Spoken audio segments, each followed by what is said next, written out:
नमस्कार। Sunday special के episode में आपका स्वागत है। संडे स्पेशल के एपिसोड में जैसे कि मैं आपको हर बार बताता हूं कि हम कोशिश ये करते हैं कि कुछ ऐसे मुद्दे उठाए जाएं जो सामान्य तौर पर मीडिया के बीच में नहीं उठाए जा रहे हैं, लेकिन कई बार ऐसे मुद्दे भी इसमें शामिल हो जाते हैं जो पिछले हफ्ते की एक बड़ी और दिलचस्प एक्टिविटी हो लेकिन उस पर किसी का ध्यान ना गया हो, जैसे कि आज का मुद्दा है। इस समय महाराष्ट्र में बीएमसी और कई महानगर पालिकाओं के चुनाव चल रहे हैं। 15 जनवरी को मतदान होना है और इस पर सभी की नजर है क्योंकि लगभग 7 साल के बाद ये चुनाव हो रहे हैं और महाराष्ट्र में ये जो चुनाव हैं इनका बड़ा महत्व है। ये डायरेक्ट स्टेट की पॉलिटिक्स को प्रभावित करते हैं।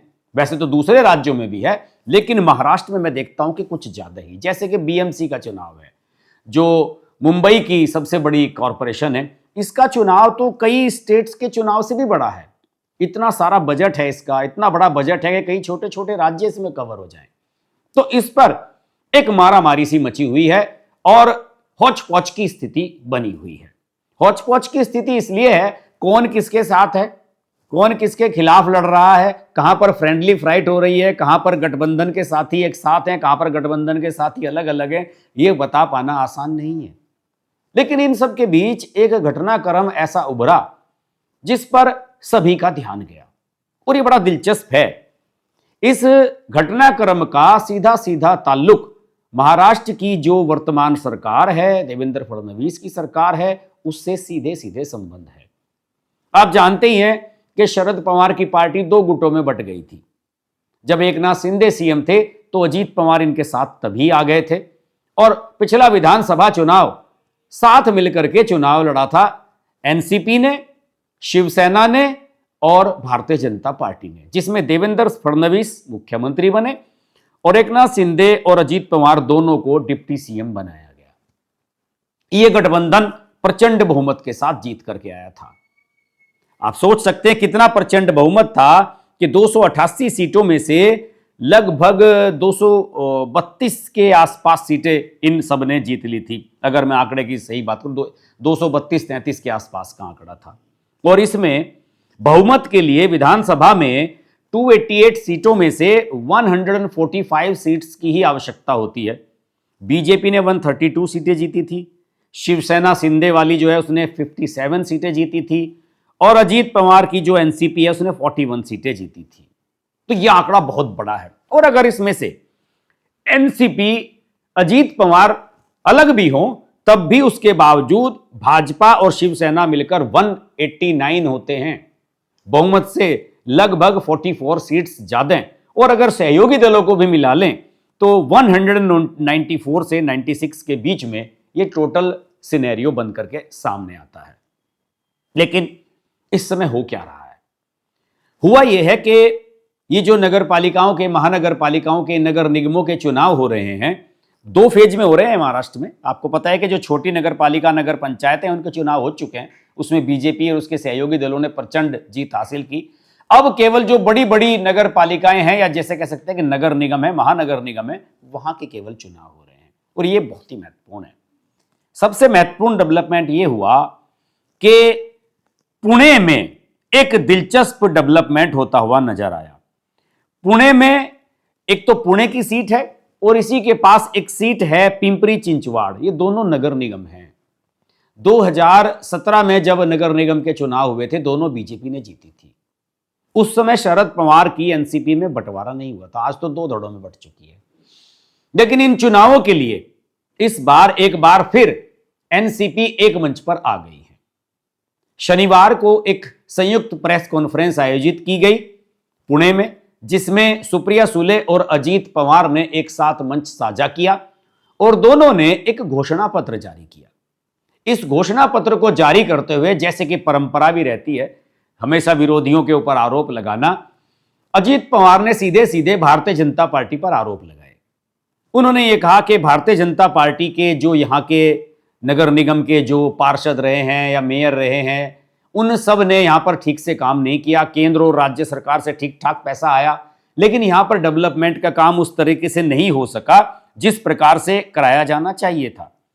और उनके जो ये आरोप हैं उनका सीधा सा मतलब यह निकाला जाए कि वो भाजपा सरकार पर आरोप लगा रहे हैं। कुछ लोग इसे कह रहे हैं कि नहीं साहब, उन्होंने तो राज्य सरकार को कुछ नहीं कहा, केंद्र सरकार को कुछ नहीं कहा, केवल जो पुणे और पिंपरी चिंचवाड़ के नेता हैं उनके बारे में कह रहे हैं। लेकिन ऐसा होता नहीं है राजनीति में। ये जो दोहरी चाल ये चलना चाह रहे हैं ना अजीत पवार, ऐसा चलता नहीं है। बीजेपी के नेताओं ने इसका प्रतिकार भी किया है। उन्होंने तो कई नेताओं ने इस तरह से कहा भी है कि भाई अगर आप सरकार के साथ हैं तो फिर आप सरकार के ऊपर सवाल खड़े कर रहे हैं, सीधे सीधे आप नरेंद्र मोदी पर सवाल खड़े कर रहे हैं। अगर यहां पर बीजेपी ने डेवलपमेंट नहीं कराया, बीजेपी तो नरेंद्र मोदी के नाम पर काम करती है पूरे देश में, और बात सही भी है उनकी। लेकिन अजीत पवार जो है, मुझे लग रहा है कि जो उनका जो ब्रांड है पवार का, शरद पवार, अजीत पवार, रोहित पवार, ये जो परिवार का पवार ब्रांड है, इसको बचाने की फिक्र उनको ज्यादा लग रही है। अगर वो सही मायनों में भाजपा के सहयोगी हैं राज्य की सरकार में, और भाजपा यहां पर नगर निगम में ऑलरेडी जीत चुकी है 2017 में, तो उन्हें अपने प्रत्याशी उतारने ही नहीं चाहिए थे। उन्हें अपनी लीगेसी बचाने की चिंता अचानक कहां से हो गई।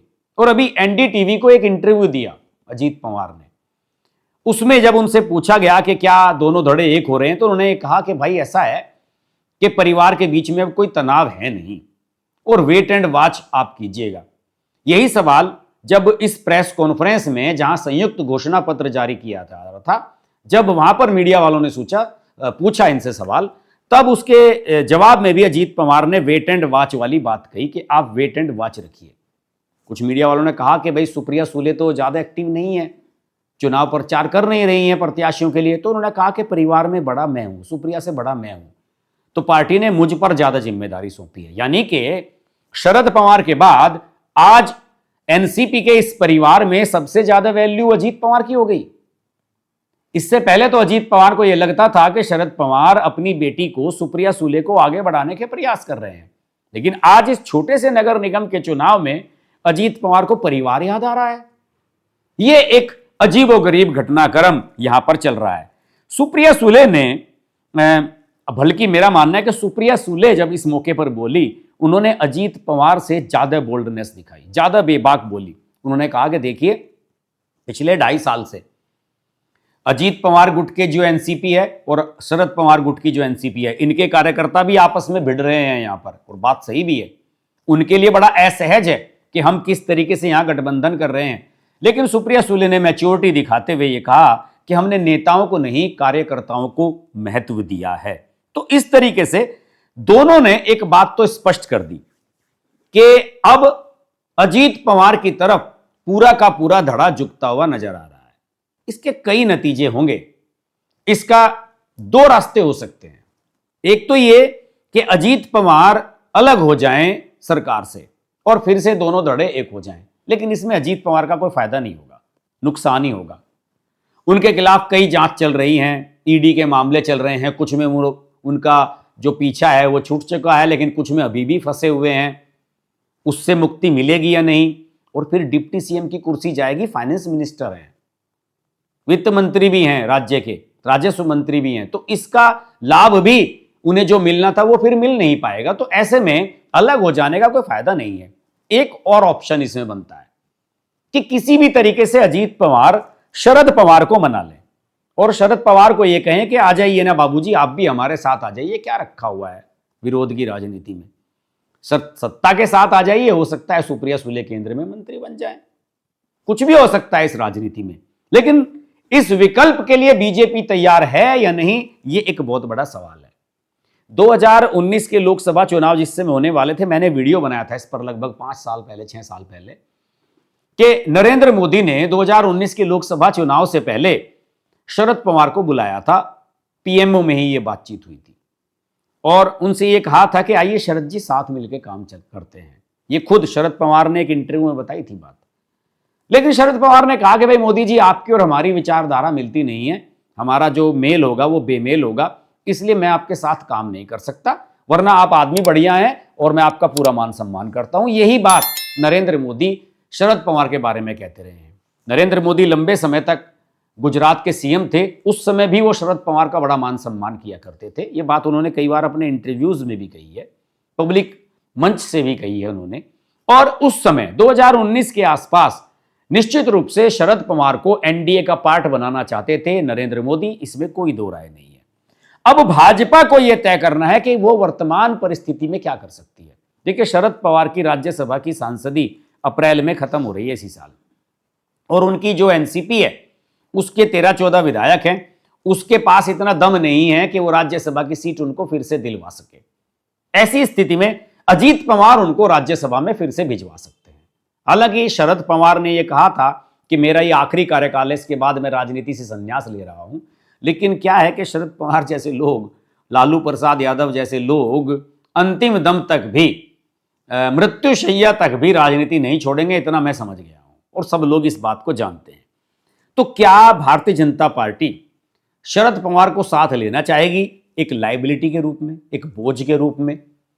क्योंकि सरकार तो इस एनसीपी के बिना चल रही है, कोई दिक्कत है नहीं, और बहुमत से बहुत ऊपर चल रही है। दूसरे, एनसीपी की विचारधारा सेक्युलर विचारधारा है, वो बीजेपी की तरह हिंदूवादी विचारधारा पर काम नहीं करते हैं। शिवसेना जो है एक नाथ शिंदे वाली, वो ज्यादा कट्टर हिंदू विचारधारा के ऊपर काम करती है, और यही वजह है कि इनका गठबंधन लंबा चल सकता है। लेकिन मेरा मानना है कि एनसीपी को हैंडल करना अब फिलहाल की परिस्थितियों में देवेंद्र फडणवीस के लिए बड़ा चैलेंजिंग जॉब है।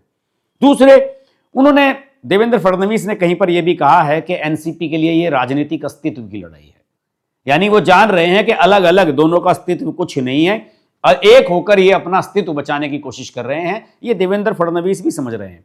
संजय राउत ने बड़ी दिलचस्प टिप्पणी की इस पर। संजय राउत ने यह कहा, जो उद्धव ठाकरे के मुखपत्र की तरह काम करते हैं, उन्होंने कहा कि अगर सुप्रिया सुले और अजीत पवार साथ आ रहे हैं, यानी कि शरद पवार और अजीत पवार का धड़ा साथ आ रहा है, तो उसका सीधा सा मतलब यह है कि शरद पवार भी अब बीजेपी की गोद में जाकर के बैठ गए हैं। बात सही कही है संजय राउत ने, मैसेज तो इसका यही जा रहा है, क्योंकि शरद पवार का धड़ा है कमजोर, अजीत पवार का धड़ा है मजबूत। तो कौन किसकी तरफ जा रहा है, इसका आसानी से अनुमान लगाया जा सकता है। वैसे मैं आपको बता दूं कि दोनों में, एनसीपी और एनसीपी एसपी, यानी कि शरद पवार और अजीत पवार के जो दोनों धड़े हैं, इनके बीच में जो चुनाव चिन्ह है, वो अलार्म घड़ी एक एनसीपी का चुनाव चिन्ह होता है, उसको लेकर सुप्रीम कोर्ट में मामला चल रहा है। शिवसेना के भी दोनों धड़ों में मामला सुप्रीम कोर्ट में चल रहा है, और इन दोनों ही मामलों में फाइनल हियरिंग अभी 21 और 22 जनवरी को, इसी 21-22 जनवरी को सुप्रीम कोर्ट में होने वाली है। बड़ा निर्णायक समय ये सामने आ रहा है। दूसरे, सुप्रीम कोर्ट के बाहर मामला सुलझाने की कोशिशें जारी हैं। अजीत पवार से जब इस बारे में पूछा गया कि भाई ये जो आपका चुनाव चिन्ह का विवाद है, ये कैसे निपटेगा, क्योंकि आपको ध्यान होगा कि पिछले विधानसभा चुनाव में चुनाव आयोग ने यह कह दिया था कि जो शरद पवार का जो गुट है उसे दूसरा चुनाव चिन्ह लेना होगा, क्योंकि एनसीपी का असली चुनाव चिन्ह अजीत पवार के पास है, ये इलेक्शन कमीशन ने कहा, क्योंकि ज्यादा विधायक ज्यादा सांसद उनकी तरफ थे। तो फिर शरद पवार को एक तुतारी बजाता हुआ व्यक्ति ये वाला एक चुनाव चिन्ह मिला था, तो दोनों उसी पर अलग अलग चुनाव चिन्ह पर लड़ रहे हैं। लेकिन अजीत पवार ने यह कहा कि हम चुनाव चिन्ह के मामले को सुप्रिया सुले के साथ मिलकर के बाहर ही सुलझाने की कोशिश कर रहे हैं। इट मींस दोनों भाई बहन फिर से एक हो रहे हैं, दोनों भाई बहन के बीच करीबी फिर से बढ़ रही है। आपको याद होगा कि जब सुबह सवेरे शपथ ली थी अजीत पवार ने एक देवेंद्र फडणवीस के साथ 7 बजे, जब सरकार राष्ट्रपति शासन हटा करके इनको शपथ दिलवाई गई थी, उस समय जब अजीत पवार अलग हुए थे शरद पवार से, तो उस समय सुप्रिया सुले ने बड़ा ही एक मेलोड्रामा क्रिएट किया था और सोशल मीडिया पर पोस्ट लिखी थी, मेरा भाई है, वो मुझे कैसे ऐसे छोड़ के जा सकता है, मुझे उनसे ये उम्मीद नहीं थी, और अजीत पवार वापस आ गए थे। यानी कि राजनीतिक जो आपके दोस्त हैं उनसे ज्यादा आप अपने परिवार और अपने परिवार की लीगेसी को ज्यादा महत्व दे रहे हैं। सीधा सा मैसेज यही जा रहा है ना, बीजेपी को अजीत पवार से सावधान रहना चाहिए, और मेरा अपना मानना है कि जल्द से जल्द अजीत पवार से किनारा भाजपा को कर लेना चाहिए। और अभी जब चुनाव आए, चुनाव के नतीजे आए, उसी समय अगर वहां पर बीजेपी जीतती है पुणे में और पिपरी चिंचवाड़ में तो ठीक है, लेकिन अगर वहां पर एनसीपी जीत जाती है, दोनों मिलकर के जीत जाते हैं, तो फिर उसका मतलब सीधा सा यही होगा कि बीजेपी को इनसे किनारा कर लेना चाहिए, और इसका फायदा होगा शिवसेना शिंदे वाली है जो, और बीजेपी के जो नेता हैं उन्हें मंत्रिमंडल में और जगह मिलेगी। जब आपको अजीत पवार की आवश्यकता ही नहीं है, तो आप क्यों उनके लोगों को मंत्रिमंडल में स्थान दिए हुए हो, एमएलसी बनवा रहे हो, राज्यसभा में चुनवा रहे हो? इसकी आवश्यकता क्या है? अपने लोगों का भला कीजिए। और भाजपा की रणनीति क्या है महाराष्ट्र को लेकर? अपने दम पर नंबर 1 पार्टी बनना। और मैं तय बताऊं आपको, अगर पिछले विधानसभा चुनाव में सीटें शिवसेना और एनसीपी को नहीं दी होती, भाजपा ने 250 सीटों पर लड़ी होती, तो अपने दम पर ही 145 सीटें जीत लेती। ये मेरा चैलेंज है। 132 सीटें तो गठबंधन में जीत ली। इसलिए भाजपा को इन दोनों ही लोगों से किनारा करना चाहिए और अपनी दूरी बनानी चाहिए। सबसे पहले एनसीपी से अलग होना चाहिए, क्योंकि एनसीपी की विचारधारा मिलती नहीं है। एनसीपी को मुसलमानों के भी वोट चाहिए, इसलिए वो समय समय पर अपना स्टैंड बदलती रहती है। तो मेरा मानना है कि ये जो महाराष्ट्र की महायुति की सरकार है, इसमें एनसीपी जो पार्टी है, एनसीपी जो अजीत पवार वाली है, वो नेचुरल एलाई नहीं है। ये ऑर्गेनिक साथी नहीं है आपके। इन्हें जितना जल्दी हो भाजपा को किनारे कर देना चाहिए और अकेले आगे बढ़ने की दिशा में काम करना चाहिए। लेकिन इस पर बहुत कुछ निर्भर करेगा कि अभी नगर निगम के नतीजे कैसे आते हैं। इस पर हमारी नजर लगातार बनी रहेगी। और भी एपिसोड इस पर मैं बनाने वाला हूं। आप सब लोग अगर महाराष्ट्र से हैं, मुंबई से हैं, तो प्लीज कमेंट बॉक्स में जरूर लिखिए कि आप इस बारे में क्या सोचते हैं। मैं आपके कमेंट पढ़ूंगा भी, उनके जवाब भी दूंगा। अगले सप्ताह आपसे फिर मुलाकात होगी। तब तक के लिए नमस्कार। अगर आपको हमारी वीडियो पसंद आई तो वीडियो को लाइक करें, चैनल को सब्सक्राइब करें और नोटिफिकेशंस के लिए बेल आइकन को प्रेस करें।